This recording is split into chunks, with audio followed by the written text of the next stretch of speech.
কোনো এক শুভাকাঙ্ক্ষী আজকে খুব গুরুত্বপূর্ণ একটা কমেন্টস করছেন। আমার বয়স 21 বছর 2 মাস, অর্থাৎ 21 বছর 2 মাস। আমি কখনো যৌন মিলন করি নাই, কারণ আমার লিঙ্গ অনেকটা ছোট।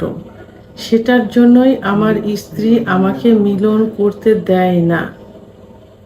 এটার কোনো পদ্ধতি আছে কি? যদি থাকে তাহলে অবশ্যই জানাবেন, আমি খুব সমস্যার ভিতরে আছি। আসসালামু আলাইকুম, আমি প্রভাষক ডাক্তার রিক্তা পারভিন, হোমিওপ্যাথি এবং আয়ুর্বেদিক চিকিৎসক। এই কমেন্টসটা প্রায়ই কিন্তু থাকে এবং অনেকেই এটা জানতে চায় এবং এই সমস্যায় কিন্তু ভুগছে। কেউ বলে, কেউ বলতে চায় না, লজ্জা পায় ইত্যাদি। অর্থাৎ তার কথায় এটাই বোঝা যাচ্ছে যে তার বয়স 21 বছর। সে ভয়ে কোনো যৌন মিলন করেনি, বিয়ের পরে স্ত্রীর সঙ্গে যৌন মিলন করেনি, কারণ তার লিঙ্গ অনেক ছোট। এখন এই ছোট লিঙ্গ দিয়ে সে স্ত্রীকে সুখ দিতে পারবে কিনা সেই পদ্ধতিটাই জানতে চেয়েছেন। ধন্যবাদ অনেক সুন্দর একটা কমেন্ট করার জন্য। তো বাংলাদেশ সহ এশিয়া মহাদেশের পুরুষের লিঙ্গের গড় সাইজ 6.2 ইঞ্চি। বাংলাদেশের পুরুষরা সাধারণত 4-4.5 ইঞ্চির মধ্যে, অর্থাৎ বাংলাদেশের পুরুষের লিঙ্গের গড় সাইজ 4, 4.5 এবং 5-এর মধ্যে সীমাবদ্ধ থাকে। এর থেকেও ছোট থাকে, কারো দেখা যায় 3 ইঞ্চি, 3.5 ইঞ্চি হয়ে থাকে। আবার কারো একেবারে ছোট থাকে, সেটা 2.5 ইঞ্চি, 2 ইঞ্চি। এটাকে মাইক্রো পেনিস বলে, অর্থাৎ ছোট পেনিস। তা এখন এই ছোট পেনিস দিয়েও কিন্তু স্ত্রীকে সুখ দেওয়া সম্ভব হয়। আমাদের প্রথমে জানতে হবে যে স্ত্রীদের যোনিপথের কোন জায়গা জি স্পট জায়গা থাকে, অর্থাৎ সুখের বিশেষ একটা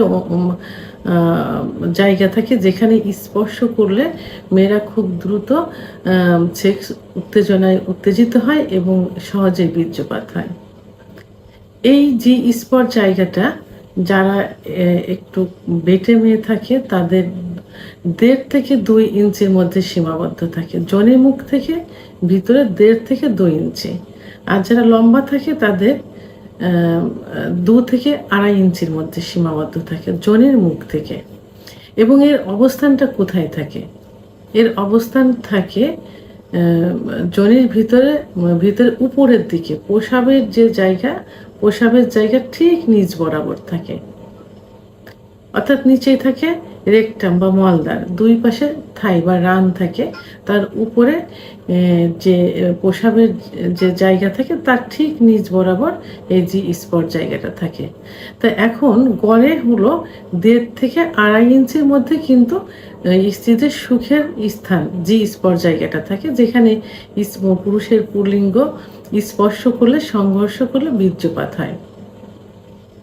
তাহলে এই যে 2.5 ইঞ্চি 2 ইঞ্চি লিঙ্গ দিয়েও কিন্তু স্ত্রীকে সুখ দেওয়া সম্ভব। কিভাবে করতে হবে? একটু টেকনিক অবলম্বন করতে হবে।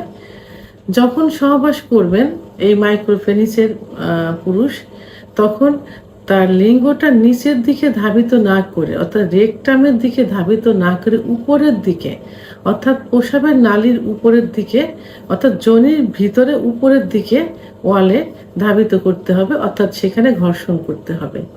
তাহলে 1.5 ইঞ্চি 2 ইঞ্চি 2 ইঞ্চি 2.5 ইঞ্চি লিঙ্গ দিয়েও কিন্তু স্ত্রীকে সুখ দেওয়া যাবে। উপরের দিকে ধাবিত করে কয়েকবার ঘর্ষণ দিতে হবে এবং স্ত্রীকে পর্যাপ্ত আদর করতে, অর্থাৎ ফোরপ্লে করতে হবে। এই টেকনিকটা হলো সহবাসের পূর্বে স্ত্রীকে প্রচণ্ড ফোরপ্লে করতে হবে, অর্থাৎ আদর করতে হবে। আদর করার কিছু কিছু জায়গা আছে যে জায়গায় স্পর্শ করলে স্ত্রীরা খুব সহজেই উত্তেজিত হয় এবং অর্গাজম হয়।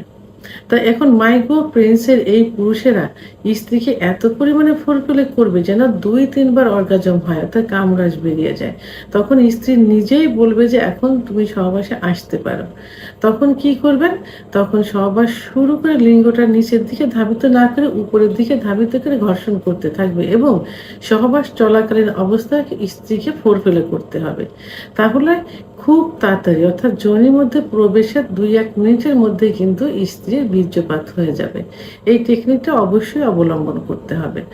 এবং যাদের পেনিস 2 ইঞ্চি তারা কি করবেন?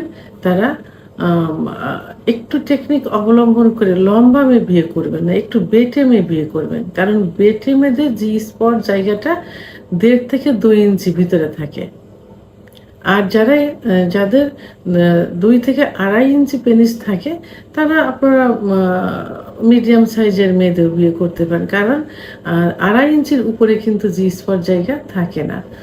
তাহলে এখন এই শুভাকাঙ্ক্ষী, আমার ছোট্ট এই শুভাকাঙ্ক্ষী সহ সবার উদ্দেশ্যে, যারা এই সমস্যায় ভুগছেন সবার উদ্দেশ্যে বলছি, আপনাদের লিঙ্গ যদি ছোট থাকে অর্থাৎ মাইক্রোপেনিস হয়, আপনারা চিন্তিত হবে না, শুধুমাত্র একটু টেকনিক অবলম্বন করবেন। সেটা কি? স্ত্রীকে পর্যাপ্ত ফোরপ্লে করে উত্তেজিত করে সহবাসে লিপ্ত হবেন, লিঙ্গকে নিচের দিকে ধাবিত না করে উপরের দিকে ধাবিত করে, এবং সেখানে ঘর্ষণ করবেন। সে মিলনে যাওয়ার পরেও স্ত্রীকে পর্যাপ্ত ফোরপ্লে করবেন। এই কিছু টেকনিক অবলম্বন করলে খুব দ্রুত স্ত্রী বীর্যপাত হয়ে যাবে। ভিডিওটি সম্পর্কে যদি কোনো মতামত থেকে থাকে অবশ্যই কমেন্টসের মাধ্যমে জানাবেন। আর ভিডিওটি ভালো লাগলে লাইক, কমেন্ট, সাবস্ক্রাইব করে আমার সঙ্গে থাকুন। আল্লাহ হাফেজ।